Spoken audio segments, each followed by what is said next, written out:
koja prvi put samostalno izlaže u Puli. Mogla je prije, barem sudeći po ovim radovima, ali uvijek je dobro kad neko dođe prvi put, pa makar je to već trebalo odraditi, jer jednostavno ovo što večeras predstavlja, to su u stvari dva ciklusa, ili uvjetno rečeno jedan ciklus i podciklus radova koji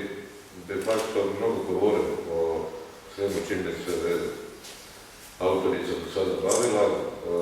a to je jedan dugački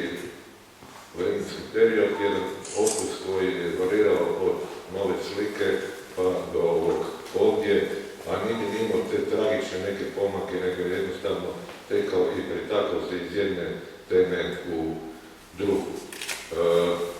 Važno je spomenuti da je Đurđa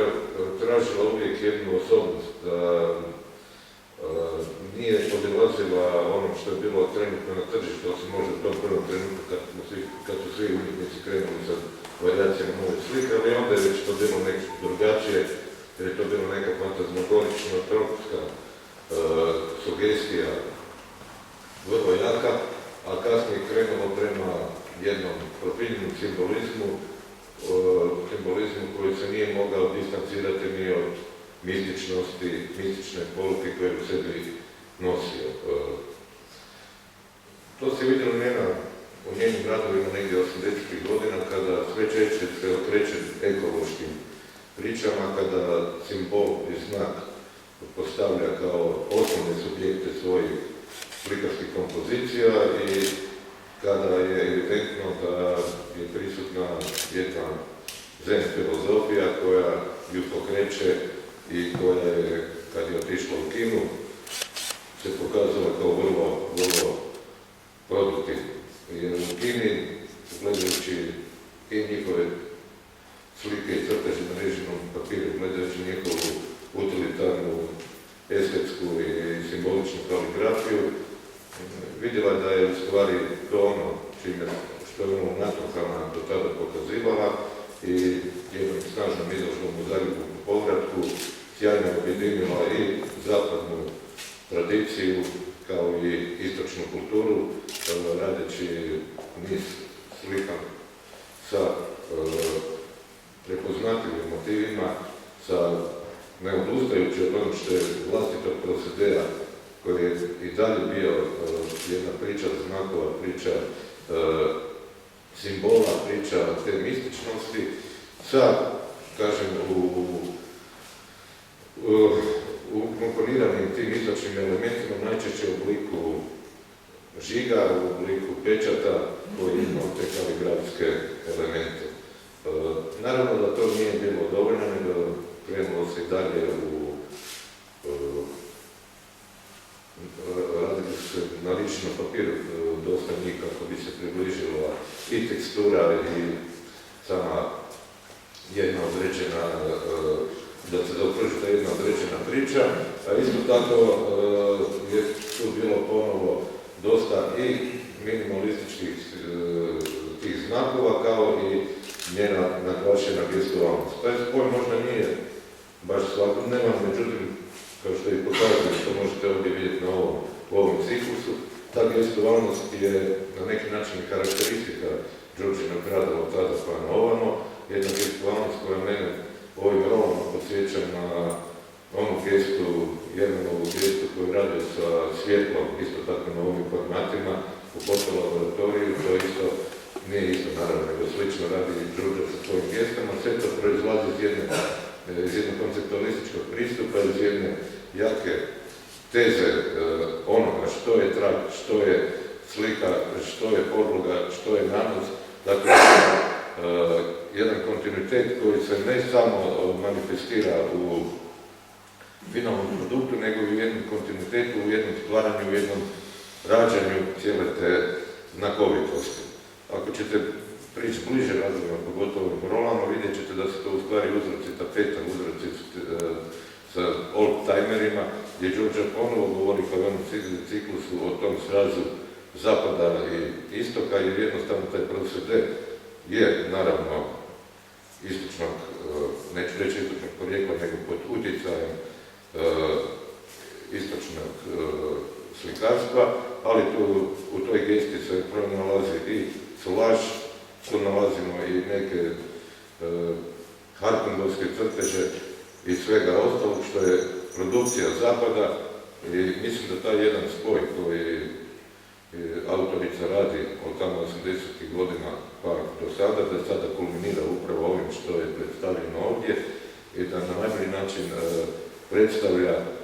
njenu osnovnu tenziju, njenu osnovnu želju da objedini dva svijeta koji su njoj podjednako draga i u kojima je podjednako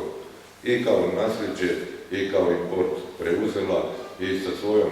zaokruženom simbolikom i mističnosti dovela do jednog sjajnog ciklusa koji je evo pred nama. Ne bi više dužio, čestitam Đurđi na ovom ciklusu. Hvala vam što ste došli i evo da otvoreno možete se poslušati.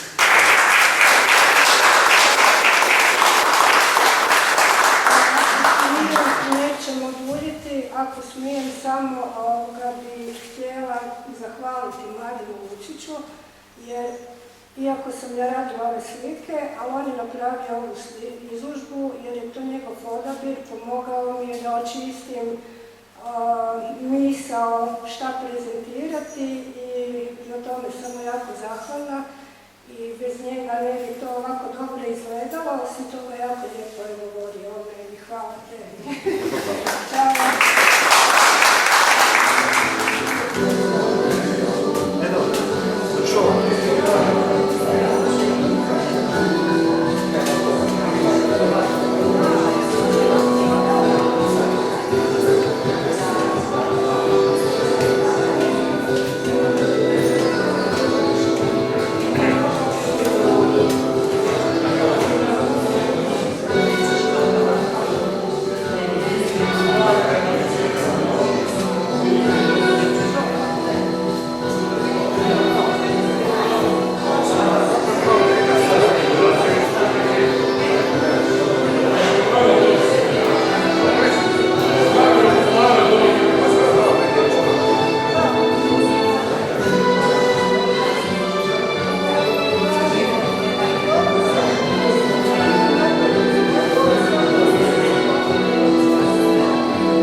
Ciao.